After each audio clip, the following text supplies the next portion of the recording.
the football. It is what it is. It is what it is.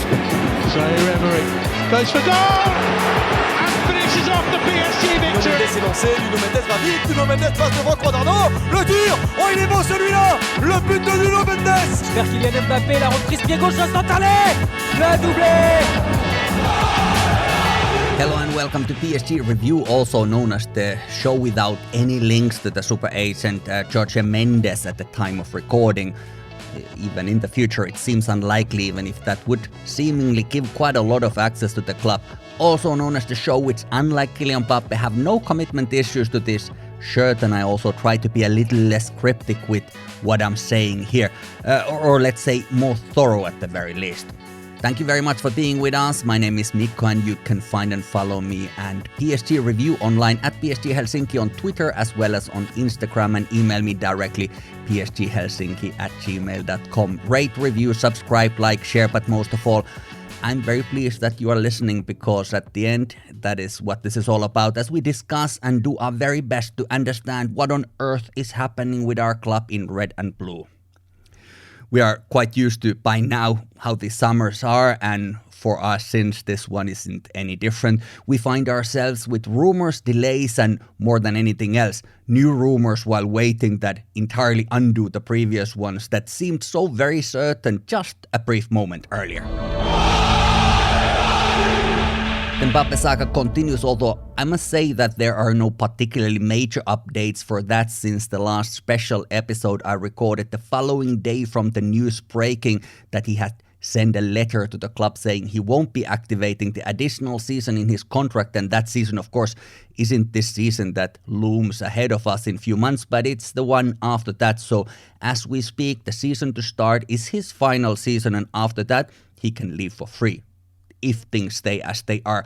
Talking to Téléfoot on TF1, the French public broadcaster, he said this. Je me résous seulement à jouer au Paris Saint-Germain l'année prochaine, c'est ce que j'ai dit. Voilà. Il y a beaucoup de choses qui se passent dans une année, encore plus dans un club comme le Paris Saint-Germain. I only resolved to play for PSG next season. There are a lot of things that happen in a year, even more so at a club like PSG. So make of that what you will. It very much seems that he has an idea of how this will all work and what will happen, and I do understand that he doesn't want to expose his plans entirely. It's to be expected while everything is so much up in the air and there are all sorts of contractual situations with huge amounts of money attached to them, and for the whole week he has been adamant that he will play in Paris next season, which is all well and good if he can be sold the summer after. As things are now, that's not the case. Next summer, 1 year from now, he needs to be sold for a lot of money if he wants to go. Otherwise, he needs to be sold this summer. But what of course cannot happen, what should not happen, is for him to leave for free. There's apparently some documentary in the production as well about him, or is about to be, so it might be that he's also bound by those arrangements. Not that I know the specifics, of course, it is possible. But what to me seems certain is that all this has been a bit of a communication catastrophe by him and his people. His presence in Paris this coming season should be tied into some kind of extension, and activating the last year, the optional additional year, seemed like the easiest way to do it, because if he wants a new contract, then what would that contract even be like? More money or more rights and freedoms? Perhaps, and there's of course more money released from the pricey contracts that are no longer existing in our books, but surely the best way to spend it is not to give it to the already best player with some commitment issues. And I don't even say this in any kind of disparaging way, because he has been very patient with us, and of course he has been well paid at the time, but we all know his ambitions as a football player, as an athlete. The athlete's career is finite. It doesn't last forever, and even at the best, maybe he will have 15 years, maybe he will have, if he goes as long as Zlatan, he might have closer to 20, but that is already stretching it a little bit, and he has seen how the club has been operating, so I don't entirely blame him if he wants to go. And that should also be a sign for the club that there needs to be more mindful football strategy led by people who are football experts. But the issue, of course, remains that with all that the club is paying him, if he wants to continue for one more season, he needs to do so in a way that will be amicable, and that very much involves in my book, certainly ensuring that the club can get the transfer fee when he goes. That would provide some future proof for the project as well. And how to make sure that if he extends, the club won't refuse to sell him 1 year from now. Well, if there's too many trust issues for some sort of gentleman's agreement, so to speak, and if the best lawyers in the world can't find a way to draw a legally binding document in the absence of the release clauses in France, of course, perhaps they just need to give some sort of incriminating snaps of Nasser for him to leak in the event of the sales refusal. I don't know. It's all a bit silly anyway, but at the same time, it's very serious for both parties, the player and the club. But like said, I did a whole episode about it last Tuesday and it hasn't aged badly at all, so go and have a listen to that if you already haven't. I'm discussing the matter more there. But like Kylian himself has already said earlier this year, this is not Kylian Saint-Germain, this is Paris Saint-Germain.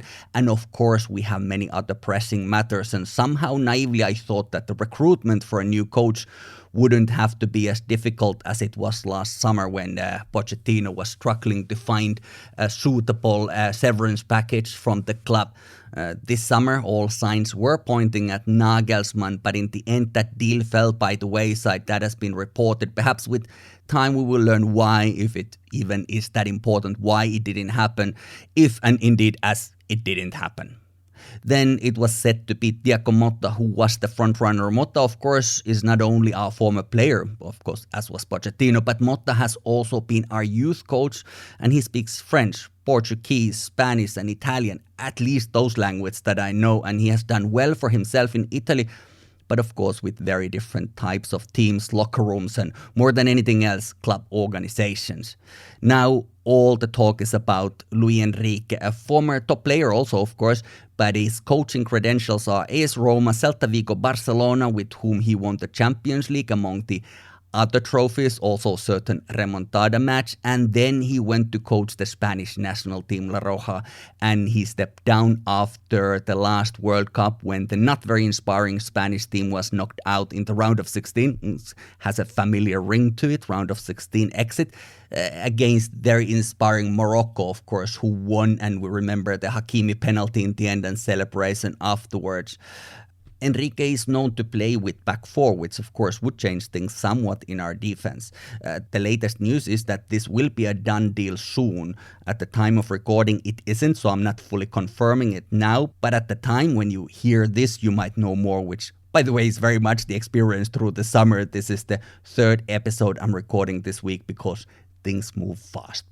I'm not over the moon by this prospect of Luis Enrique, far from it. And while I was hoping for Thiago Motta to come to Paris after a few more seasons and perhaps some experience with bigger clubs in Italy or elsewhere, but I would rather have him even now.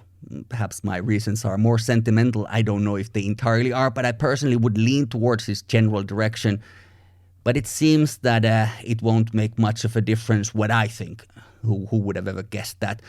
And of course, we haven't even officially announced the exit of Galtier yet, so this week ahead of us might be quite a busy one, and it's important to get these things done because the transfer window is open, and as the new financial year starts, the 1st of July, we start expecting some announcements, and then we aren't that far from the beginning of the preseason, so there isn't really any time to waste.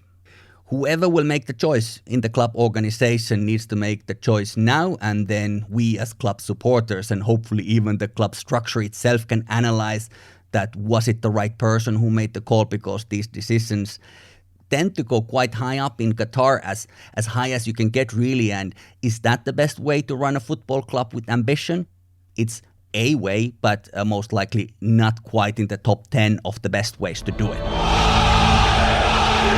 The player rumors are also coming thick and fast, but like I said, the new financial year starts in July, and it's an accounting question for which year, which costs are recorded. So soon enough, there could be some certainty. The good news is that as I record, Milan Skriniar played yesterday a full international match in the Euro 2024 qualifiers with Slovakia against Iceland. I'm not proud of my ignorance here, but why did I think it was Slovenia where he was from? One of the slows, as Conor Roy would have said, but my lack of knowledge on the post-Cold War European states and their national teams aside, That's an amazing news for us because what we don't need anymore are injured centre backs. So good news there, and I'm not getting too involved in the speculations of the names that are thrown in, but are obviously very uncertain. These are names like Enrique, Victor Osimhen, Randall Colomwani, or even Luka Hernandez, which may or may not happen later, but some leads are strong and reportedly only lacking that announcement. Kangin Lee seems to be joining us from Mallorca. He's a South Korean midfielder, very dexterous with his feet, a solid ball control and accurate passing game. I won't pretend that I know him too well, but I have been enjoying his skill compilations for a couple of days and looks Verratti-like in his movement. And at the age of 22, he still has a lot in front of him. Very difficult to say what kind of role in the rotation is planned for him. He isn't very tall, which of course is something that hardly ever happens in our midfield. Setting aside Fabian Ruiz, Lee is 173 centimeters or 5 feet 8 inches or thereabouts for those whom that makes more sense. I speak in centimeters myself, but looking at where this show is listened to, it's good to be inclusive. Manuel Ugarte, by the way, is 182 centimeters or 5'9", so hardly a giant, but compared to Vitinha and Verratti, certainly more of a presence, physically speaking. Not that it's all about size, far from it, but it gives you a little bit more in the aerial duels at least. How will Lee or indeed Ugarte fit in and what their actual level is, we will see, but it's noteworthy that many League One midfields are very powerful and tall. I won't analyze these players further because it all remains to be seen. The proof shall be in the pudding, as they say. Here's a curious detail, and this was reported on Twitter by Data Scout account. South Korea is a conscription country, so they have compulsory military service, which takes 18 months to go through and needs to be taken care of before the person is 28 years old. There's only one way around it, but it's not very easy, as the player could get a sort of golden ticket release if they win a gold medal in Olympics, Asian Games or Asian Cup. So he might have an extra motivation for those, but those Asian competitions are during the season as well, just so that things wouldn't be too simple. If you get that golden ticket, it's not entirely, releasing you from the national duty, but it will make it more of a symbolic one. Well, a little taller midfielder is Shendur, who is an Italian player. He's 190 centimeters or 6 feet and 2 inches, and he has been playing for Benfica. He's born in 2004, so still under 20 years old. His dad is Senegalese, so I'm not sure if he speaks French or how well, but that always tends to help a little bit with the climatization. Look, I've seen very little of him. I won't pretend to be an expert when it comes to his level or even what kind of player he is. Even the compilations where he was playing, it was more the youth level, the UEFA Youth Cup and all those types of things. But apparently there's also been some interest from England, and I guess this is someone that Campos rates highly, as his name has been mentioned before during the previous windows as well. Of course, there are and certainly will be more names, but these are at the moment sort of solid leads. And as a side note, it seems that we have ended up in a little bit of an entanglement with the player agent Jorge Mendes, as I was insinuating in the beginning of this show. He's a prolific manager in his own right, notably the agent of Cristiano Ronaldo, but it seems that as a close and trusted person to his fellow countryman Campos, Mendes has his hands in almost all of these deals, and he also has many of our other players in his books and not just the Portuguese ones. His player catalog is extensive, of course, but still not quite sure what to think about it all.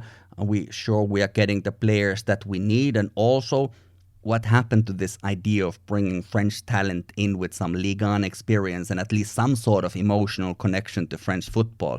If Mbappé should leave, which may or may not happen, who knows, I don't really know and no one does, we might even have no players in the French national team, which would be both a pity but also quite bizarre, as we're the biggest club in France, no matter what anyone says. These things happen. Football is a murky business and there's a lot of money to be made, so it's not always the best people who rise on top, certainly not in terms of those people who work on the background. And that's not a direct criticism to anyone in specific. I don't know these people, but seems like it's not a great criteria for recruitment, who the agent is. I mean, you need to be able to negotiate, and goodwill goes a long way, but we can't quite limit us to one catalog only.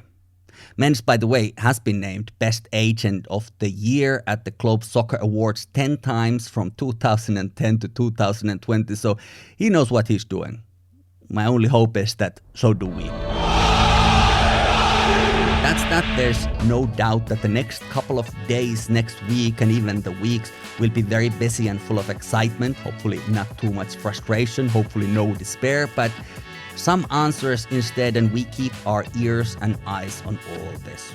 My name is Mikko, this is PSG Review, and until we speak again, take care of yourself, drink enough water, and peace.